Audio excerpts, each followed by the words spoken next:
Huruf ta termasuk salah satu huruf ikhfa hakiki. Fu dibaca panjang. Kenapa kok fu dibaca panjang? Telahnya adalah huruf hamzah. Loh, kok ini huruf hamzah bukan ini huruf alif? Bagi yang belum tahu,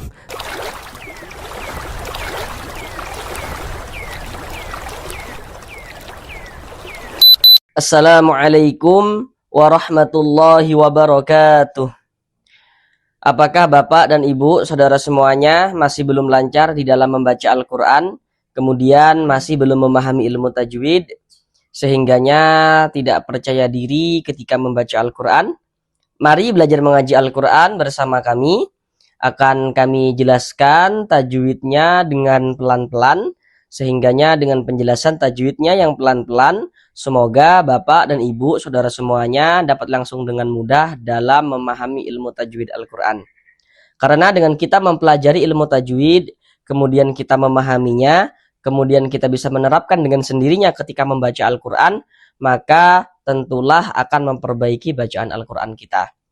Semoga yang belum lancar dalam membaca Al-Quran bisa segera lancar di dalam membaca Al-Qurannya.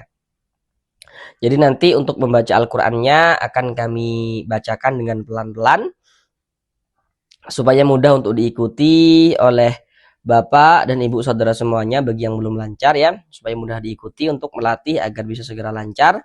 Kemudian tajwidnya juga akan kami jelaskan dengan pelan-pelan, semoga dapat langsung mudah untuk dipahami seperti itu. Pada intinya, jika kita ingin lancar membaca Al-Quran, kemudian kita ingin baik bacaan Al-Qurannya, maka tentulah kita harus konsisten setiap hari menyisihkan waktu bersama Al-Quran untuk membaca Al-Quran dan juga mempelajari ilmu tajwid Al-Quran. Selanjutnya kami senantiasa mendoakan semoga Bapak dan Ibu saudara semuanya senantiasa diberikan kesehatan oleh Allah Subhanahu wa taala, semoga dipermudah segala urusan-urusannya, semoga dikabulkan segala hajat-hajatnya, dan semoga senantiasa dilancarkan rezekinya oleh Allah Subhanahu wa taala. Semoga senantiasa diberikan rezeki yang berlimpah ruah dan barokah, sehingganya dengan rezeki yang barokah tersebut semoga bisa menjadi seorang ahli sedekah dan nantinya bisa beribadah umroh dan haji ke tanah suci Mekah. Amin amin ya rabbal alamin. Selanjutnya Bapak dan Ibu saudara semuanya, bagi yang belum lancar di dalam membaca Al-Quran, untuk latihan di rumah supaya bisa cepat lancar di dalam membaca Al-Qurannya, maka di sini kami menyarankan untuk membeli Al-Quran yang kami pegang ini. Untuk pembeliannya bisa melalui video ini, dikarenakan untuk produk pembeliannya ini sudah kami sematkan di dalam video, jadi bisa beli melalui video yang kami buat ini. Ini kami merekomendasikan, ini sama sekali tidak di-endorse ya, sama sekali tidak dibayar. Ini kami merekomendasikan karena kami sudah membeli Al-Qur'annya, kemudian kami lihat Al-Qur'an ini sangat bagus sekali untuk membantu latihan agar bisa lancar membaca Al-Qur'an. Dikarenakan di bawah tulisan Arabnya itu ada tulisan Latinnya, bahkan ada 2 tulisan Latin di bawah tulisan Arabnya. Jadi nanti di rumah kita bisa latihan, kita baca dulu tulisan Arabnya, kemudian ketika kita merasa kebingungan membaca tulisan Arabnya, kita baca tulisan Latinnya, kemudian kita baca lagi tulisan Arabnya. Dengan kita latihan semacam itu, insya Allah akan lebih mempercepat Bapak dan Ibu saudara semuanya, bagi yang belum lancar agar bisa segera lancar di dalam membaca Al-Qur'annya. Baiklah, langsung kita mulai belajar mengaji Al-Qur'an kita. Kita lanjutkan kembali belajar mengaji Al-Qur'an dengan penjelasan tajwidnya yang pelan-pelan, guna untuk memperbaiki bacaan Al-Qur'an daripada Bapak dan Ibu saudara semuanya. Sekarang kita masuk pada surah Ali Imran ayat yang ke-29. Namun pada surah Ali Imran ayat yang ke-29 ini akan kita bagi menjadi 2 bagian supaya durasi videonya tidak terlalu lama. Karena di sini kami berusaha menjelaskan ilmu tajwidnya itu dengan pelan-pelan.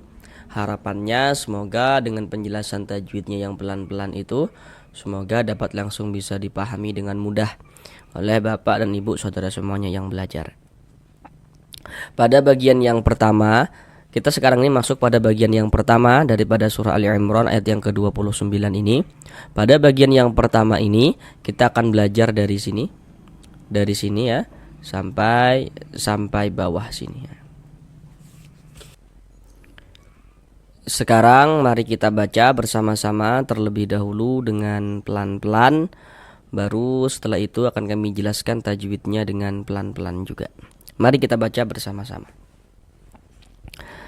A'udzu billahi minasy syaithanir rajim.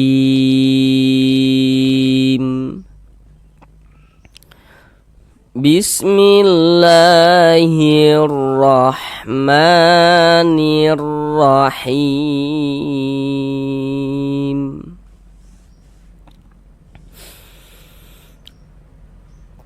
Qul in tukhfu ma fi sudurikum aw tubduhu ya'lamhu Allah.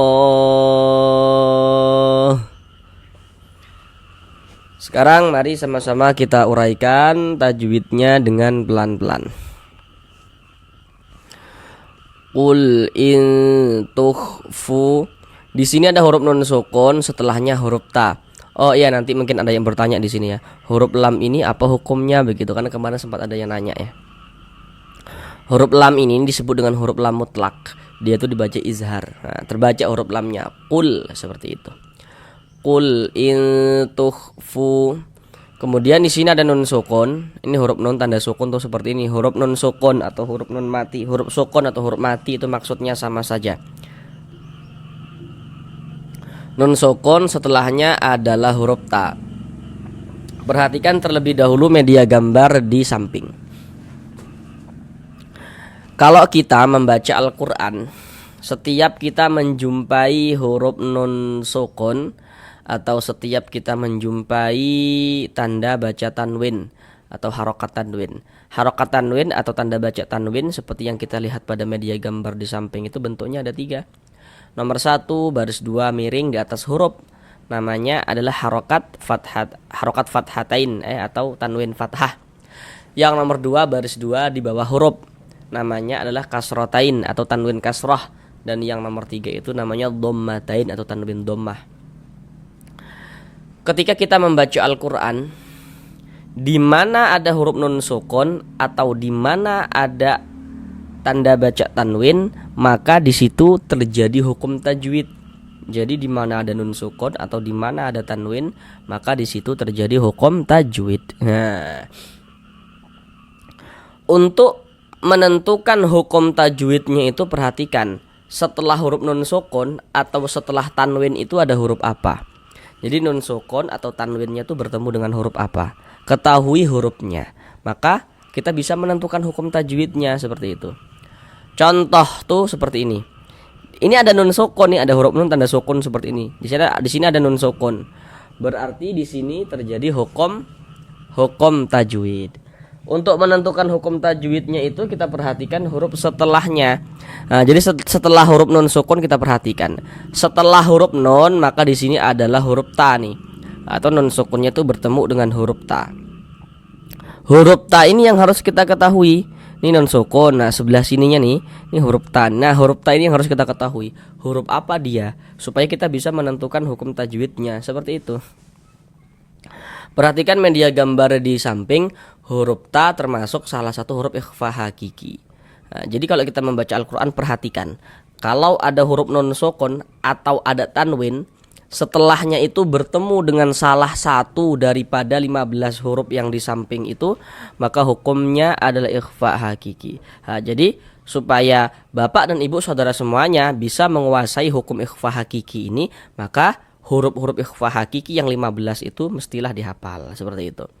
Nah, supaya nanti paham dan langsung tahu, oh ini nun sukun, oh bertemu dengan huruf ini. Oh ini ada tanwin bertemu dengan huruf ini, dan ini huruf ini masuk pada ikhfa hakiki nih, berarti ini hukumnya ikhfa hakiki begitu. Supaya langsung bisa memahami seperti itu. Dan huruf ta ini dia masuk pada ikhfa hakiki aqrab. Kenapa kok dikatakan aqrab? Karena dia dekat. apa yang dekat itu apa? Makharijul hurufnya. Jadi makharijul huruf nun dengan huruf ta ini dia dekat, maka dikatakan aqrab. Maka dikatakan ikhfa hakiki, aqrab. Cara membaca ikhfa hakiki dibaca samar dan juga berdengung. Yang dibaca samar itu apanya? Bunyi nun sukunnya kita samarkan. Jangan kita baca in jelas begitu, jangan, tapi disamarkan. Kemudian di bagian ilnya itu suaranya itu kita tahan, kita panjangkan sebentar, kita dengungkan ya sepanjang 2 harokat. Tukhfuma, fu dibaca panjang. Kenapa kok fu dibaca panjang? Perhatikan media gambar di samping. Di situ ada bacaannya rumus mad tabi'iyah atau mad asli. Yang perlu untuk kita ingat banget ya, dasar yang paling penting yang harus banget kita ingat supaya kita bisa menguasai panjang pendeknya bacaan, supaya kita bisa mengetahui bacaan-bacaan panjang begitu. Maka hal yang paling mendasar yang harus kita ketahui dan kita pahami adalah jumlahnya huruf-huruf mad. Jadi huruf mad itu jumlahnya ada 3, seperti yang kita lihat pada media-media gambar di yang warna hitam itu, di rumus 1 warna hitam, di rumus 2 warna hitam, di rumus 3 warna hitam. Huruf mad pertama ada huruf alif, ada huruf ya sukun, sebelumnya adalah harokat kasroh, itu rumus 1 warna hitam. Jadi kalau ada huruf ya sukun sebelumnya harokat kasroh, maka huruf yang memiliki harokat kasroh dibaca panjang. Itu rumus huruf mad yang pertama. Huruf mad yang kedua rumus 2 warna hitam, huruf waw sukun sebelumnya harokat dhammah. Jadi kalau ada huruf waw sukun sebelumnya harokat dhammah, maka huruf yang memiliki harokat dhammah dibaca panjang. Rumus 3 yang warna hitam, huruf alif sebelumnya harokat fathah. Jadi kalau ada alif sebelumnya harokat fathah, maka huruf yang memiliki harokat fathah dibaca panjang, seperti itu. Jadi kalau kita membaca Al-Quran ya kita lihat, kita perhatikan seperti itu. Ada huruf ya sukun kah? Kalau sebelumnya ada harokat dhammah dibaca panjang. Ada huruf waw sukun kah? Ada huruf ya sukun kah? Kalau sebelumnya harokat kasroh dia dibaca panjang. Kemudian ada huruf waw sukun kah? Kalau sebelumnya harokat dhammah maka dia dibaca panjang. Ada alif kah? Kalau ada alif sebelumnya harokat fathah maka dia dibaca panjang, seperti itu.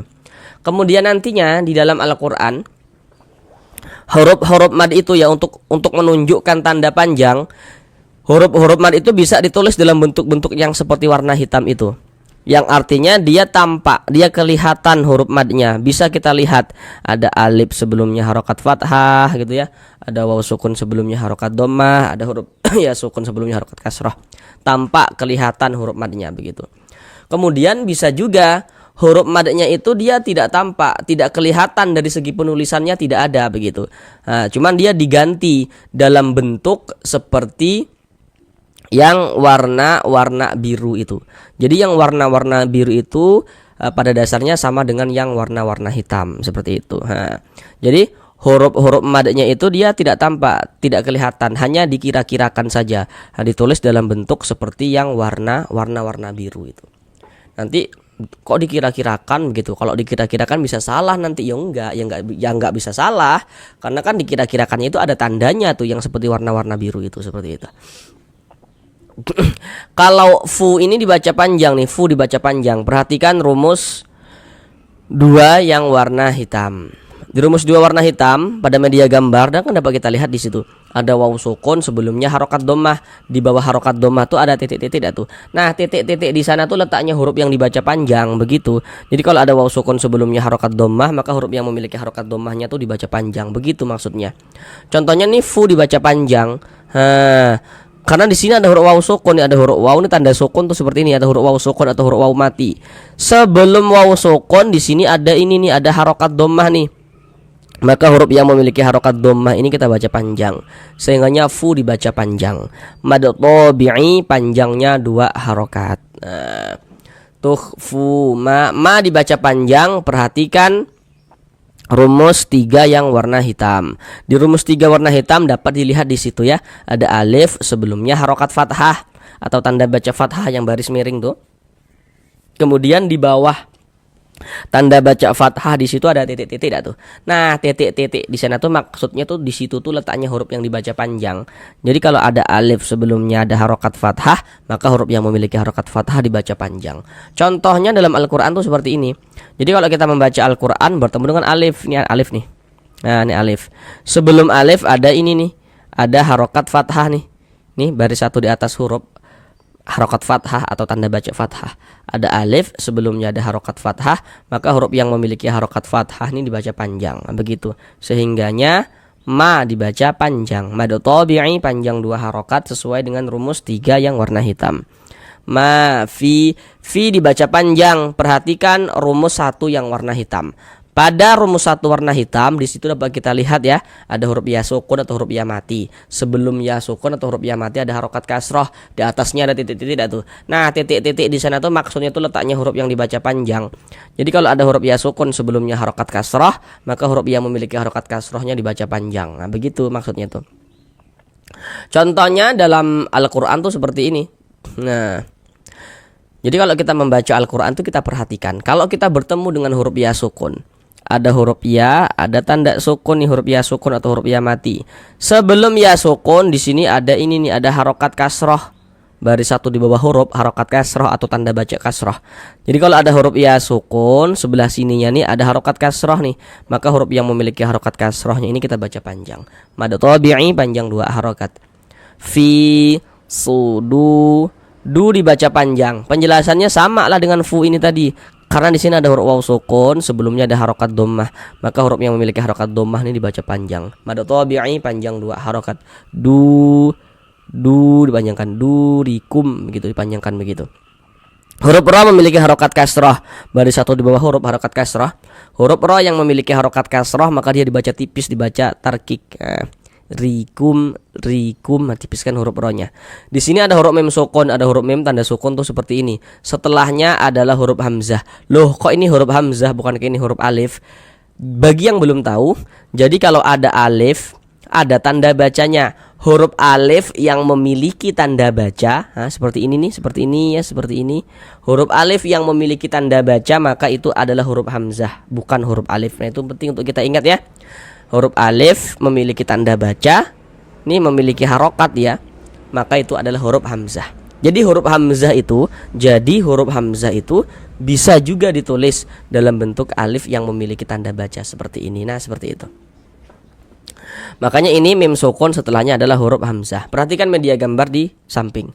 Hukum mim sukun atau hukum mim mati itu ada 3.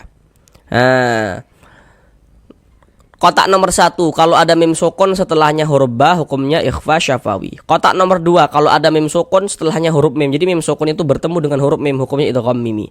Kemudian yang di nomor 3 itu ada bacaannya izhar syafawi. Jadi kalau ada mim sukun atau mim mati tidak bertemu dengan huruf ba, tidak juga bertemu dengan huruf mim, maka semua hukumnya namanya adalah izhar syafawi. Ingat ya, kalau ada mim sukun tidak bertemu dengan huruf ba, mim sukun itu tidak bertemu dengan huruf mim, maka semua hukumnya bertemu dengan huruf apapun kecuali mim dan ba, hukumnya adalah izhar syafawi. Ini mim sukun nih. Di sininya nih huruf hamzah. Di sininya huruf hamzah, bukan huruf ba, bukan huruf mim, maka berarti hukumnya izhar syafawi. Maka dibaca jelas, tak berdengung, baca pendek saja. Kum au begitu pendek. Kum au tubdu. Waw sukun sebelumnya harokat fathah. Perhatikan media gambar di samping, huruf lin itu ada 2.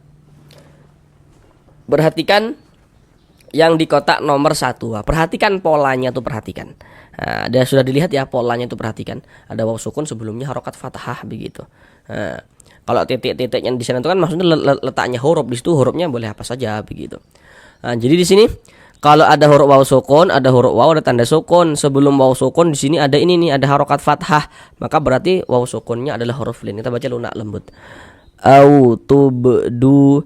Huruf ba dia sukun. Kita baca tub, mantul begitu. Kenapa kok mantul nih begitu ya?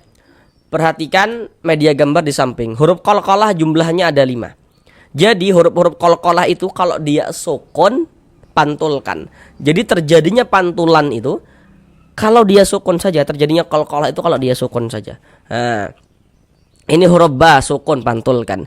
Tubdu, dan ini dia masuk kepada qalqalah sugro karena dia berada di tengah kalimat, atau yang lebih mudah untuk kita ingat itu karena dia berada di tengah bacaan kita.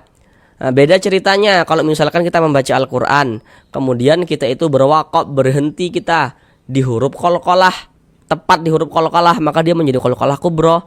Sedangkan ini kan dia berada di tengah bacaan kita. Kita tidak berhenti di huruf ba ini, dia di tengah bacaan kita, maka ini qalqalah sugro, qalqalah kecil. Du dibaca panjang. Untuk di sini media gambar tidak kami tampilkan lagi. Pasti Bapak dan Ibu saudara semuanya sudah tahu apa sebabnya kenapa kok du dibaca panjang. Penjelasannya sama dengan ini tadi, dengan fu, dengan du di atas ini sama nih. Karena di sini ada huruf waw sukun, ada huruf waw, ada tanda sukun. Sebelum waw sukun ada ini, ada harokat dhammah nih. Maka huruf yang memiliki harokat dhammah ini dibaca panjang. Sehingga du dibaca panjang. Mad tabi'i panjang 2 harokat. Kalau pada media gambar tadi itu letaknya di rumus 2 yang warna hitam. Tubduhu ya'lamhullah. Mem sukun setelahnya adalah huruf ha. Pasti di sini Bapak juga sudah tahu nih. Bapak dan Ibu saudara semuanya sudah tahu apa hukumnya apa begitu. Karena tadi sudah detail kami jelaskan. Perhatikan lagi media gambarnya. Perhatikan lagi yang di nomor 3 yang bacanya izhar syafawi. Jadi kalau ada mim sukun, nah tadi sudah kami jelaskan ya, kalau ada mim sukun tidak bertemu dengan huruf ba, tidak bertemu dengan huruf mim, maka hukumnya adalah izhar syafawi. Ini mim sukun nih. Bertemunya dengan huruf apa sebelah sininya nih? Huruf H. Ini huruf H, bukan huruf ba, bukan huruf mim di sini. Maka ini hukum izhar syafawi. Maka dibaca jelas, tak berdengung, baca pendek saja. Lamhullah, ya'lamhullah, begitu. Kemudian ini kita baca hullah. Jangan dibaca hullah, jangan, tapi dibaca hullah. Mengapa begitu? Jadi kalau ada lafaz Allah, ini lafaz Allah ya. Sebelum lafaz Allah di sini, kalau sebelum itu yang berposisi sebelah kanan kita. Sebelah kanan kita itu sebelum. Sebelah kanan kita sebelah mana? Sebelah sini. Nah, sebelah kanan kita sebelah sini. Sebelah sini ya. Yang ke sebelah sini. Nah, sebelah kanan sebelah sini ya. Sebelah sini. Nah, jadi kalau ada lafaz Allah sebelumnya ada ini nih, ada harokat dhammah. Atau misalnya di sininya nih ada harokat fathah. Lafaz Allah yang sebelumnya harokat dhammah, maka lafaz Allahnya dibaca tebal. Lam jalalahnya itu kita baca tebal, ya. Kita baca tabkhim, sehingga kita baca hullah. Jangan dibaca hulla, jangan, tapi dibaca hullah. Yang dapat menebalkan lafaz Allah itu, ada 2 bentuk tanda baca. Yang pertama yakni ini, tanda baca dhammah. Kemudian yang kedua yang dapat menebalkan lafaz Allah adalah tanda baca fathah. Nah, jadi kita perhatikan lah ya, kita lihat-lihat. Kalau ada lafaz Allah sebelumnya harokat dhammah nih, atau lafaz Allah di sini misalkan harokat fathah, maka lafaz Allahnya dibaca tebal huruf lam jalalahnya. Huruf lam jalalah nih loh, huruf lamnya lafaz Allah nih yang di tengahnya nih. Nah nih. Allah. Kemudian di sini ada alif lam setelahnya huruf lam. Perhatikan media gambar di samping. Kalau ada huruf alif lam yang letaknya jejer, kemudian dia bertemu dengan salah satu daripada 14 huruf yang di samping itu, maka hukumnya adalah alif lam syamsiyah. Perhatikan, huruf lam termasuk kumpulan huruf yang 14 itu kan. Maka ini alif lam bertemu dengan huruf lam, dikarenakan huruf lam yang ada tanda bacanya ini huruf syamsiyah, maka ini hukumnya alif lam syamsiyah. Alif lam syamsiyah itu disebut juga dengan idgham syamsiyah, karena cara membaca huruf lamnya dibaca idgham nih. Jadi dari hu ini langsung masuk ke huruf syamsiyah ini. Jadi kalau ada huruf alif lam letaknya jejer, huruf lamnya enggak ada tanda bacanya, itu lam syamsiyah tuh. Allah. Kemudian lafaz Allah dibaca panjang. Ini namanya adalah mad arid li sukun. Namun pada awalnya namanya mad tabi'i. Tapi kenapa kok bisa berubah menjadi mad arid li sukun begitu? Perhatikan media gambar di samping. Perhatikan rumus 3 yang warna biru. Nah, kami ingatkan kembali ya bahwasanya rumus 3 yang warna biru itu pada dasarnya sama dengan rumus 3 yang warna hitam.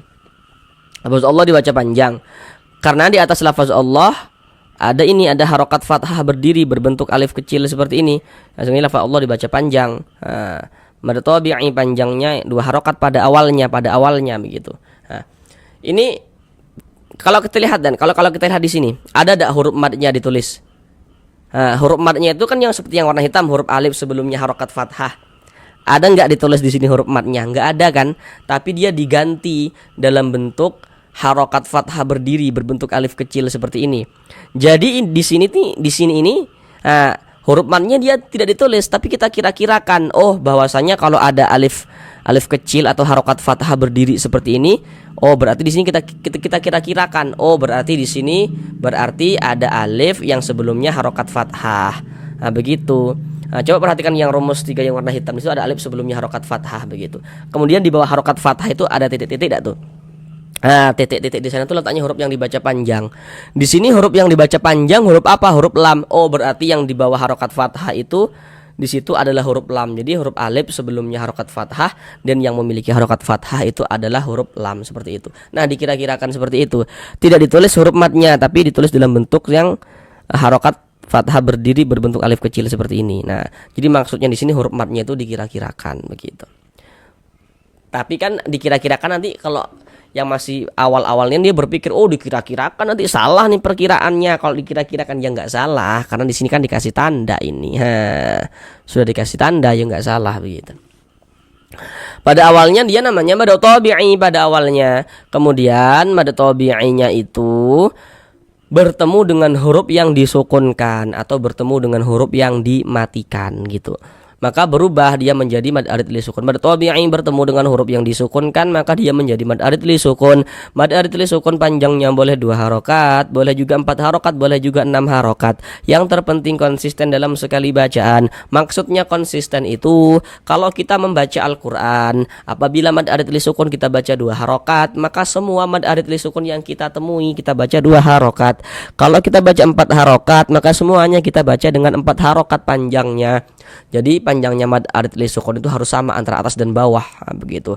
Dalam setiap kita membaca Al-Qur'an tidak boleh selang-seling, tidak boleh. Harus konsisten, harus sama. Huruf yang kita sukunkan adalah huruf H. Ini kalau kita berwakaf di huruf H kita baca hullah. Jangan dibaca hullahu. Jangan gitu, tapi baca hullah. Huruf H-nya dimatikan. Mengapa kok huruf H dimatikan? Karena kalau kita membaca Al-Qur'an berhenti kita, berwakaf kita di huruf yang tidak dibaca panjang, hurufnya itu kita sukunkan, kita matikan. Ini kita membaca Al-Qur'an nih. Kemudian kita berhenti nih di huruf H. Huruf H di sini kan dia tidak dibaca panjang. Karena berhenti di huruf yang tidak dibaca panjang, maka hurufnya itu kita sukunkan, kita matikan begitu. Sehingga kita baca hullah. Kemudian di sini ada tanda waqaf, bentuknya itu qaf dengan lam yang bermakna al-waqfu aula. Jadi maksudnya itu berwaqaf lebih utama. Jadi kalau menemukan tanda waqaf seperti ini, maka yang lebih utama itu kita berwaqaf dulu. Ambil napas, baru lanjutkan lagi bacanya. Itu lebih utama. Sekarang mari kita ulang bersama-sama sekali lagi dari awal. Bismillahirrahmanirrahim. Qul in tukhfu ma fi sudurikum aw tubduhu ya'lamhu Allah. Sampai di sini belajar mengaji Al-Qur'annya. Sampai bertemu di pembelajaran yang berikutnya. Assalamualaikum warahmatullahi wabarakatuh.